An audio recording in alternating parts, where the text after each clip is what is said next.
La tomografía es aún una exploración más apropiada que la resonancia para la valoración urgente ¿de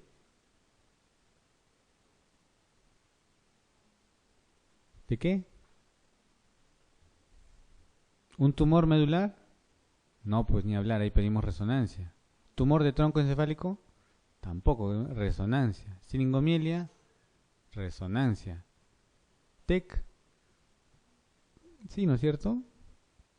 Lo primero que hacemos cuando viene un TEC es tomarle una tomografía, ¿no es cierto? Porque es lo que tenemos a la mano, ¿no?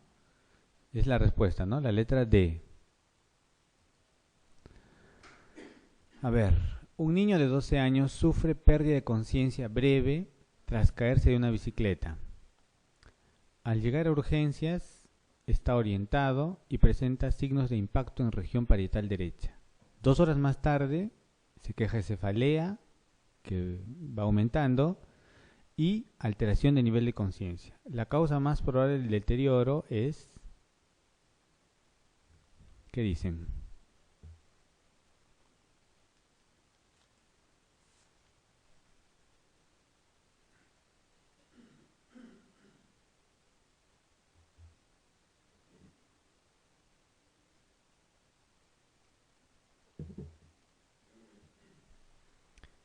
¿Qué creen que es la respuesta?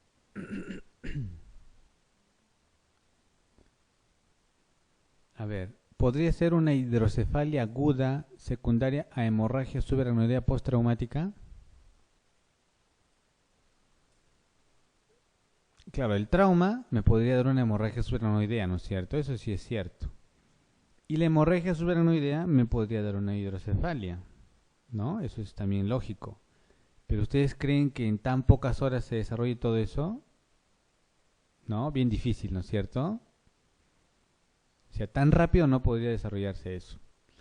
Otro, meningitis neumocócica fulminante por brecha meningia secundaria a fractura de la base craneal. Tampoco, ¿no? O sea, igual, demasiado rápido para esa clínica, ¿no? Siguiente, hematoma extradural agudo. ¿A qué se refiere un hematoma extradural? Al hematoma epidural, ¿no es cierto? A eso se refiere, ¿no?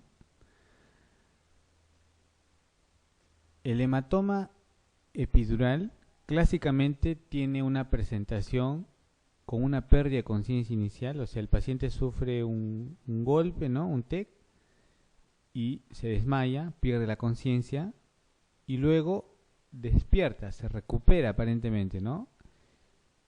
Y pasa un lapso de repente unos minutos a pocas horas, y nuevamente se deteriora su nivel de conciencia.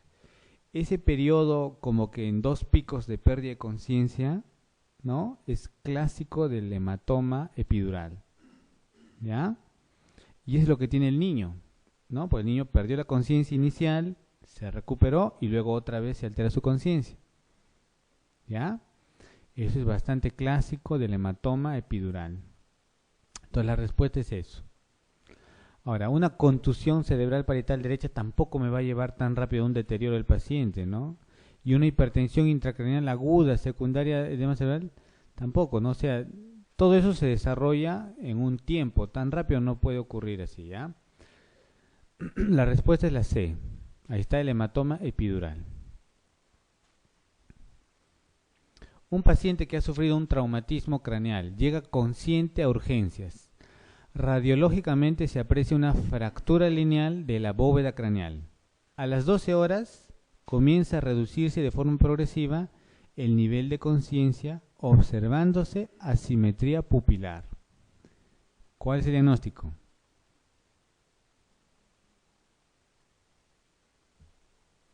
¿Cuál es?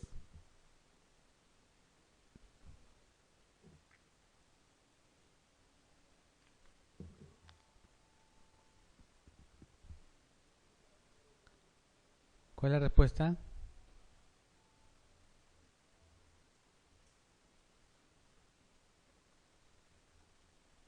Es igual que el otro caso, solo que este es un adulto. Es muy similar. El paciente, ¿no? Llega consciente, tiene una fractura y tiene un deterioro, ¿no? Claro, aquí no tenemos la pérdida de conciencia inicial, digamos, ¿no? Que tenía el otro niño, ¿no? Pero el cuadro es más o menos similar.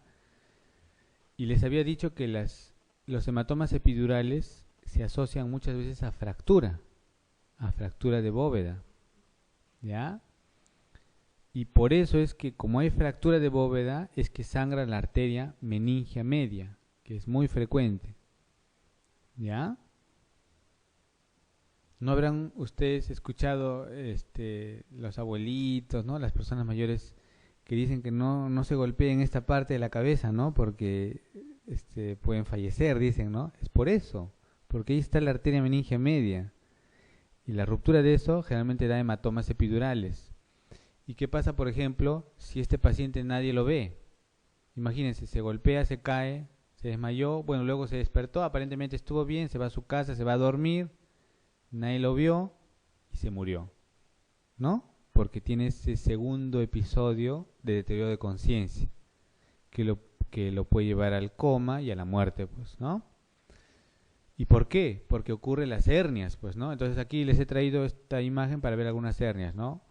Aquí está la hoz, ¿no? Y la hernia que produce a través de este espacio, ¿no? Es la hernia del cíngulo, ¿no? La hernia que ocurre a través del tentorio, ¿no? Aquí es la hernia tentorial o uncal, del uncus. La herniación central es esto que se desplaza, ¿no? A través de todo el tentorio. Y la hernia tonsilar de las amígdalas, ¿no? Del cerebelo, aquí abajo. Todo esto me puede llevar rápidamente a la muerte del paciente, ¿no? Entonces, ¿por qué se van a producir estas hernias? Por hipertensión endocrinal, por diferentes motivos, ¿no? Puede ser una hemorragia intracraneal, puede ser un infarto extenso, puede ser un hematoma epidural, un hematoma subdural, etcétera, ¿no? Todos pueden llevar a la herniación y eso es lo que lleva a la muerte del paciente, ¿ya? Entonces aquí ya, y dice, ¿no? Observándose asimetría pupilar. ¿Por qué? Porque a nivel de esta zona del tronco, ¿no? Sale el tercer nervio craneal y esta herniación va a comprimir el tercer nervio craneal, por eso va a dar esa asimetría pupilar, va a dar midriasis en ese lado, ¿no? ¿Está bien? Por eso también dice aquí, ¿no? Observándose asimetría pupilar, o sea, lo que me quiere decir esto es que el paciente se está enclavando, ¿no? Está haciendo una herniación. Entonces, ahí pues habría que intentar un tratamiento quirúrgico urgente, ¿no? La respuesta aquí es la letra B, hematoma epidural. ¿Está bien? Ya no se van a olvidar, ¿no? Señale cuál es la etiología más frecuente de la pérdida aguda de conciencia. Bueno, eso es fácil, ¿no? ¿Cuál es? TEC, pues, ¿no? La respuesta es la D. Siguiente. Tras una fractura de base de cráneo, ¿cuál de los siguientes pares craneales o nervios craneales es menos probable que se lesione? A ver qué dicen.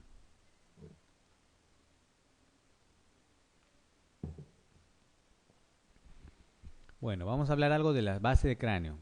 Las fracturas craneales, ¿no? Para que haya una fractura, pues tiene que haber un golpe intenso, ¿no es cierto? El hecho de que haya una fractura nos indica que es un golpe severo. Esta fractura, ¿no? Puede llevarnos después a meningitis, ¿no es cierto? Por ruptura de la dura, ¿no es cierto? Aquí tienen la base de cráneo. En la base de cráneo existen tres partes, ¿no? La fosa anterior, la fosa craneal media y la fosa posterior, ¿ya? En la fosa anterior, ¿qué tenemos? Esta zona, ¿no? Aquí está el etmoides, por ejemplo, ¿no es cierto? Por aquí sale el nervio óptico, ¿no? Por el etmoides está pues el olfatorio, ¿no es cierto? Entonces, si se lesiona la fosa craneal anterior, ¿qué podría lesionarme? El olfatorio, ¿no es cierto? El óptico, ¿sí? Ahora, Ya más o menos un poco más hacia abajo, ¿no? Está la fisura orbitaria superior por donde salen todos estos nervios, ¿no? Aquí en este gráfico ustedes ven los diferentes espacios, ¿no? Por donde salen los diferentes nervios, ¿ya? Entonces, en la fosa craneal media, ¿no? Vamos a tener, por ejemplo, al quinto, ¿no? Al séptimo, el octavo, ¿no es cierto? Y en la fosa craneal posterior ya estará pues el 9, el 10, ¿no? 11, ¿no es cierto? ¿Ya? Entonces, de acuerdo a la zona donde se pueda ocurrir la fractura, habrán algunos nervios más frecuentemente dañados. Entonces, ya habíamos dicho, las fracturas craneales pueden ser de bóveda craneal o de base de cráneo. Entonces ahora estamos hablando de la base de cráneo. Cuando se afecta la fosa craneal anterior, ¿qué nervios se pueden afectar? El 1, el 2, el 3, el 4, el 6. ¿Por qué se caracteriza clínicamente? Por un hematoma alrededor del ojo, el signo del mapache. ¿Ya? Puede haber rinorraquia, ¿no? O sea, salida de líquido cefalorraquídeo a través de las fosas nasales, ¿no? Por la fractura, pues, ¿no? Por la lesión de la dura. Puede haber anosmia, ¿no? Si se lesiona el olfatorio, claro, se va a afectar la olfacción, ¿no? Puede haber alteración en la motilidad de los ojos, ¿no? Porque se afectan los nervios craneales. Y puede haber un defecto visual por lesión del nervio óptico, ¿no es cierto? Y esto es lo que veríamos, ¿no? El signo de mapache, ¿no? Entonces, si nosotros vemos esto, ¿no? Ahí está el mapache, ¿no? Podemos pensar de que este paciente tiene una fractura de fosa craneal anterior, ¿no es cierto? Igualitos, ¿no? Ya, entonces ya no se olvidan, ¿no es cierto? Las fotos son más explícitas. La fosa craneal media, ¿no? ¿Qué pares se lesionan aquí? El séptimo, el octavo. Y el paciente lo que puede tener es una sensación de líquido por el oído, ¿no? Entonces, puede haber hemorragia a través del oído o pérdida de líquido cefalorraquídeo a través del oído, ¿no? Puede haber hemotímpano si le hacemos un examen con el otoscopio, hipoacusia si se lesiona pues el octavo, y podemos ver aquí el signo de Battle, que es un hematoma retroauricular, ¿no? Por eso en los traumatismos se explora, ¿no? Detrás de las orejas, a ver si hay hematomas. Pero eso no aparece pues ahí mismo, ¿no? Tiene que pasar un poco de tiempo, ¿no? Puede haber también vértigos y parálisis facial periférica. Y este es el signo de Battle, ¿no? O signo de batalla. Ahí está, ¿no? Están viendo, ya no se van a olvidar, ¿no?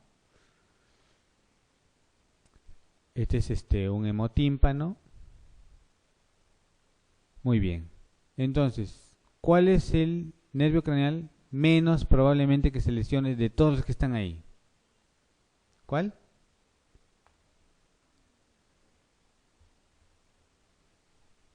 ¿Cuál creen? El que menos se lesiona. Todos los que hemos visto, ¿no? Están ahí, excepto el último, ¿no? El glosofaringio. El glosofaringio está en la fosa posterior. Si hay una lesión de fosa posterior, es mucho más grave porque, ¿no? Ahí está el bulbo, el tronco, todo eso, ¿no? Una lesión de esa zona, pues quizás lleve a la muerte instantánea del paciente, ¿no? Ya, entonces, menos probablemente que se lesione ese glosofaringio porque sería mucho más grave el accidente, ¿no? La respuesta es la E. ¿Cuál de las siguientes fracturas es más probable en un paciente que tras sufrir un traumatismo presenta hematoma periorbitario bilateral y salida de líquido claro a través de la fosa nasal derecha? Facilísimo. ¿Cuál es la respuesta?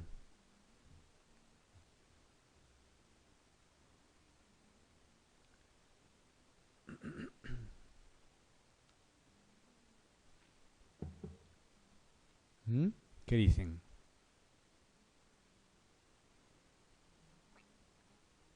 La letra A, ¿no es cierto? De base de cráneo a nivel frontovasal, o sea, fosa craneal anterior, ¿no? Por eso es que hay pues pérdida de líquido cefalorraquídeo y hematoma periorbitario, el mapache que hemos visto, ¿no es cierto? La respuesta, ahí está, la letra A. Siguiente, ¿cuál de las siguientes complicaciones es más probable en un paciente que tras sufrir un traumatismo craneal presenta cefalea y deterioro progresivo del nivel de conciencia iniciados al cabo de 1 hora.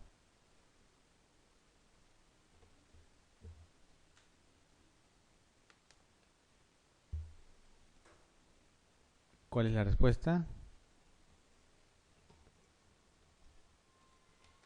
La letra. Y así no responden eso, me voy, ¿eh? La letra C, ¿no es cierto? Fácil, ¿no? Ya hemos visto ya varios casos similares, ¿no? La letra C. Siguiente. ¿Cuál es el origen más frecuente de los hematomas epidurales? La arteria meningia media, ¿no? Muy bien. Ahí está, ¿no? Hematoma epidural, la arteria meningia media que está a ese nivel y muchas veces se asocia a fractura craneal, ¿no? La respuesta es la A. Muy bien, vamos a ver patología. Sí.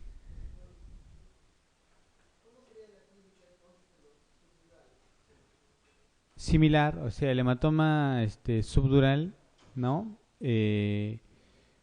Probablemente dé un deterioro a nivel de conciencia porque es igual una zona que está generando una hipertensión endocraniana, ¿no? Probablemente también lo deteriore, ¿no?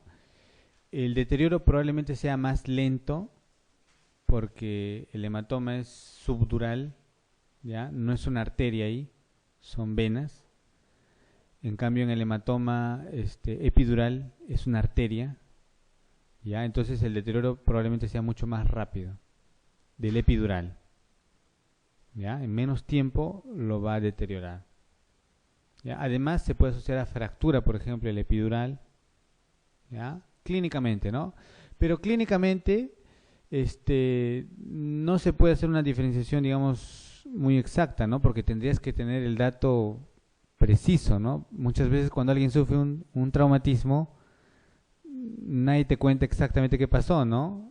Sino que lo sacaron del accidente o lo encontraron en el suelo, etcétera, y lo llevan, ¿no? Entonces el dato exacto a veces no lo tienes. Entonces, ¿qué hacemos ahí? Tomografía de frente, pues, ¿no es cierto? Y ahí podemos ver, y ahí ya tú tienes el diagnóstico, ¿no? Muy bien, patología raquimedular. Recordemos que la médula, ¿hasta dónde va la médula? ¿Hasta qué nivel está la médula? L4, L5, ¿hasta dónde? Hasta L1, ¿no? Ese es el punto donde va la médula, L1, ¿no? Por eso es que hacemos la punción lumbar entre L3 y L4, ¿no? En general, porque ya no hay médula, ¿no? Es seguro hacer ahí. Entonces, hay que recordar ese detalle anatómico. Tenemos que recordar también que existen 8 raíces cervicales, 12 dorsales, 5 lumbares, 5 sacras y 1 coxígeo, ¿no? Hay que recordar también eso. Ahora, cuando uno evalúa las raíces, ¿no? Una raíz que puede ser cervical, lumbar, etcétera. La raíz se encarga de la fuerza y también del reflejo, ¿no? Y a ese nivel también hay un componente sensitivo. Cuando uno evalúa patología radicular, tiene que evaluar todo eso: fuerza, sensibilidad y reflejos. Entonces, todo eso a nosotros nos da un nivel. Entonces, por ejemplo, ¿no? Si uno evalúa la raíz C5, ¿no? El movimiento es la abducción del hombro, ¿no? O sea, el deltoides, ¿no? Levantar, ¿no? Así el brazo, ¿no? La abducción del hombro. ¿Y qué reflejo exploramos ahí? El bicipital, ¿no? Ese reflejo es C5, ¿ya? Cuando exploramos C6, la flexión del antebrazo, ¿no? Flexión del antebrazo, ¿no? Exploramos también en parte bicipital y el braquio radial. Cuando es C7 es la extensión del antebrazo y exploramos tricipital, ¿ya? Y cuando es C8 son los músculos intrínsecos de la mano, que puede ser, por ejemplo, prensión o abducción de los dedos, ¿no? Y el reflejo es el flexor de los dedos, ¿ya? Entonces, cada raíz va más o menos con un reflejo y con cierto movimiento, ¿ya? Igual es a nivel inferior, ¿no? En el miembro inferior. L4, ¿no? Es la extensión de la rodilla, ¿no? La extensión, y el reflejo es el rotuliano, ¿no? El patelar, L4, ¿ya? L5, a nivel del pie, es la dorsiflexión, ¿no? O sea, el pie, ¿no? Hacia arriba, ¿no? Dorsiflexión, la flexión dorsal del pie. Eso es L5, y ahí sí no hay reflejo. Y cuando es S1, es la flexión plantar del pie, ¿no? O sea, el pie hacia abajo. Y ahí el reflejo es el aquileo, ¿ya? Entonces, eso es importante que ustedes recuerden, ¿no? ¿Cuál es el reflejo respecto a cada raíz? Por ejemplo, si quisiéramos evaluar L5, ¿no? ¿Qué le diríamos al paciente? Como hace esto dorsiflexión, le decimos que camine en talón, ¿no? Que camine en talón, y ahí estamos evaluando L5. Si le decimos que camine en puntas, ¿no? Estamos haciendo la flexión plantar, estamos viendo S1, ¿ya? Entonces, ustedes han visto que en el examen neurológico se les hace eso, ¿no? Se les hace caminar, que caminen en puntas, en talón. No es porque se nos ocurre, ¿no? Sino es para ver eso, ¿no? Esas raíces, ¿ya? Y lo otro es hacer los reflejos, pues, ¿no? Tenemos que hacer nuestros reflejos, ¿no? Entonces, si no tiene aquileo, yo puedo pensar de que la raíz S1 está afectada, ¿no? Y lo otro es la parte de la sensibilidad, los dermatomas, ¿no? Entonces, hay ya ciertas zonas que corresponden, pues, a una determinada raíz. Por ejemplo, el dorso del pie, ¿no? El dorso del pie, el empeine, por decir así, es L5, mientras que la planta es S1. El dedo gordo es L5, el dedo chiquito del pie es S1, ¿ya? ¿Está bien? Yo les estoy dando algunos tips, digamos, pues, ¿no? Para que ustedes ya tengan cosas así esquematizadas, ¿ya? Aquí está como en el dibujo. El dorso, les repito, ¿no? El dorso del pie es L5, el dedo gordo es L5, el dedo chiquito es S1, la planta del pie es S1. A nivel de la pierna, la parte interna, ¿no? La parte interna de la pierna es L4 y la parte externa de afuera L5, ¿ya? Ahí está, ¿no es cierto? L4, L5. El muslo es más o menos L2, L3. La región inguinal, L1. El nivel T10 o dorsal 10 está en el ombligo. Entonces, por ejemplo, si hay una lesión, un trauma, no un accidente, y hay una lesión medular, y el paciente dice que a partir del ombligo para abajo no siente, ¿no? Yo debo pensar que la lesión está en D10 o en T10, ¿no? O sea, la lesión en la médula debe estar a ese nivel. ¿Entienden? Luego, las mamilas, ¿no? Están más o menos en T4, ¿ya? En cuanto al brazo o el miembro superior, el dedo pulgar, ¿no? Esa región es C6, el dedo medio es C7 y el dedo meñique es C8. En la parte superior tenemos del brazo C5, ¿no? En el cuello, básicamente C2, C3, ¿ya? El cuello, ¿ya? Más o menos esos son los niveles, ¿ya? A nivel medular, por ejemplo, yo puedo decir, ¿no? La lesión está en T9 aproximadamente, pero en médula puede ser más o menos 1 o 2 niveles, ¿ya? Entonces, yo encuentro en T10, pero la lesión medular puede ser de 9 o de 10 o de 11 más o menos, ¿ya? No es exacto el nivel, puede ser un poquito más, un poquito menos, ¿ya? Pero más o menos es un parámetro, pues, ¿ya? Muy bien. Dice, un albañil sufre un accidente laboral, ¿no? Cae de 6 metros, presenta dolor a nivel lumbar, déficit en la extensión contra la gravedad de los dedos del pie derecho. Habrá que pensar que puede tener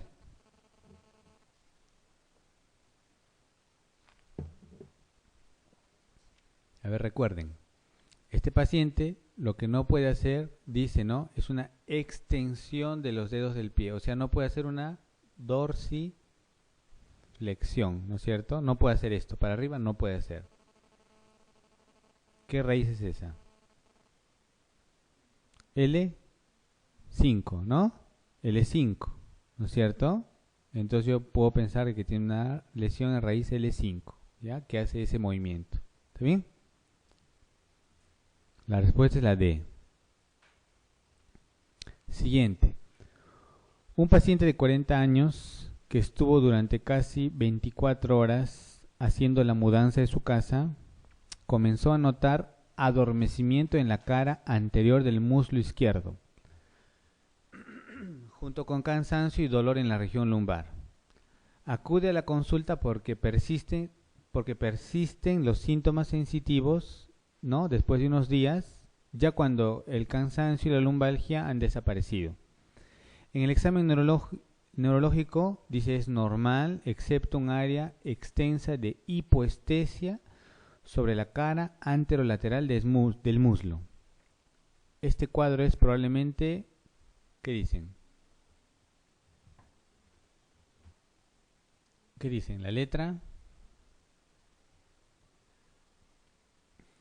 Bueno, acá dice que el examen neurológico es normal, ¿no es cierto? Entonces, quiere decir que la fuerza está bien, que los reflejos están normales, excepto esa parte de la sensibilidad. Una lesión de una raíz, ¿me podría explicar un examen neurológico normal? Sería un poco difícil, ¿no es cierto? Porque ahí dice que está normal, ¿no? Entonces, no creo que sea una raíz. Ahora, esa zona de la hipoestesia está en el muslo. Y en el muslo, ¿no? Si ustedes se acuerdan, la parte de los dermatomas está L2 y L3, ¿no? Entonces tendría que estar más o menos a ese nivel la lesión. Entonces, una radiculopatía sensorial L4 no puede ser, pues L4 no es el nivel. L5 tampoco es el nivel. Ya. Afectación del nervio sural, tampoco, el nervio sural está abajo, está por el pie prácticamente, ¿no? Tampoco. Entonces solo me queda la C o la E, ¿sí? Dice, ¿no? Mononeuritis crural o una afectación del nervio femorocutáneo. Nosotros tenemos un nervio, ¿no? Que es bastante superficial, que va más o menos por la ingle, ¿no? Y se va hacia el muslo, justamente hacia la cara anterior, ¿no? Y lateral del muslo. Ese es el nervio femorocutáneo, ¿ya? Y a veces se puede afectar por diferentes motivos, ¿no? Por ejemplo, usar ropa muy ajustada, un cinturón muy ajustado, como ese nervio superficial, lo puede afectar, ¿ya? O a veces se puede usar diabetes, etcétera, ¿no? Una cirugía a nivel de esa zona puede lesionar el nervio. Y esa enfermedad se llama meralgia parestésica. ¿Y por qué se caracteriza? Porque justamente hay parestesias, adormecimientos en la región del muslo. Y en el examen lo único que uno encuentra es disminución en la sensibilidad en esa zona. El resto es normal. ¿Ya? Entonces la respuesta aquí es la letra E. ¿Ya? ¿Está bien? Siguiente. La causa más frecuente que produce una claudicación neurógena en un enfermo de 70 años es...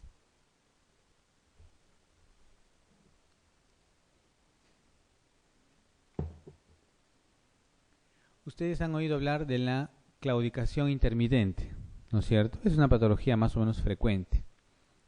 Y la claudicación intermitente puede ser de origen vascular o de origen neurogénico. ¿Ya?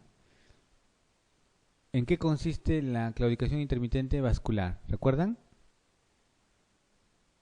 ¿Cómo es?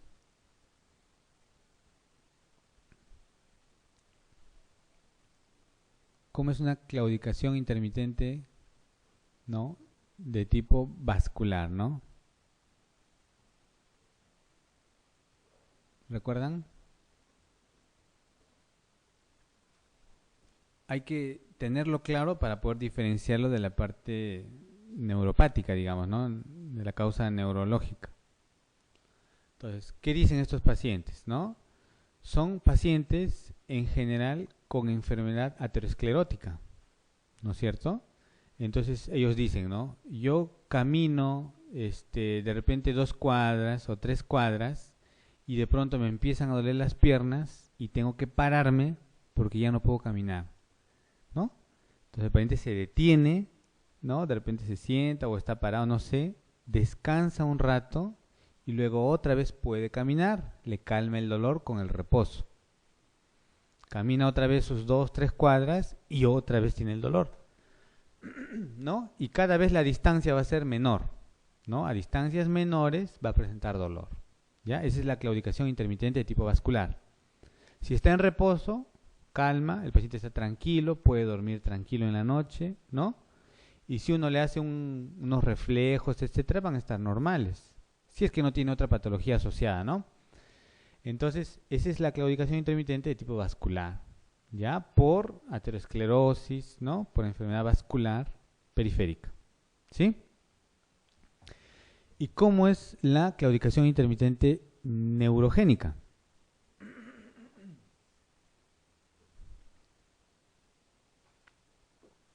Igual el paciente se va a quejar de dolor, ¿no? De molestias en las piernas, pero este dolor, digamos, no calma con el reposo, ¿no? O sea, el paciente se para y sigue con el dolor, demora en calmar, ¿ya? Ahora, los síntomas también se pueden presentar en reposo, ¿no? También puede tener esas molestias en reposo, ¿ya? Y en la noche de repente el paciente no lo deja dormir, ¿no? Y además, obviamente en el examen neurológico va a haber pues alteración en los reflejos, ¿no? Tendrá reflejos disminuidos, ¿no? De repente en forma simétrica o asimétrica, ¿no? Tendrá disminución en la fuerza, alteraciones de la sensibilidad, ¿no? Eso es una etiología neurogénica. ¿Está bien? ¿Quedó claro la diferencia? ¿Ya? Entonces, de eso nos está hablando aquí este caso, ¿no? Entonces, ¿cuál puede ser la etiología? ¿Qué creen ustedes? Bueno, se supone que este problema tiene que ser algo progresivo, ¿no? Porque de la noche a la mañana no va a aparecer esto, ¿no? Porque una fractura vertebral sería diferente, ¿no? Sería un cuadro, pues, brusco, ¿no? Igual una listesis lítica en L5 daría un compromiso más que todo de L5, ¿no? Una tuberculosis vertebral, bueno, probablemente se asocia a fracturas, ¿no? Sería un poco diferente. Un canal estrecho degenerativo, ¿no? Por artrosis, por hernias, ¿no? Por hipertrofia de ligamentos, etcétera, va a disminuir el calibre ¿no? del canal por donde están los nervios. Y eso es lo que va a producir este tipo de claudicación neurogénica, ¿ya? La respuesta ahí es la B. Respuesta B.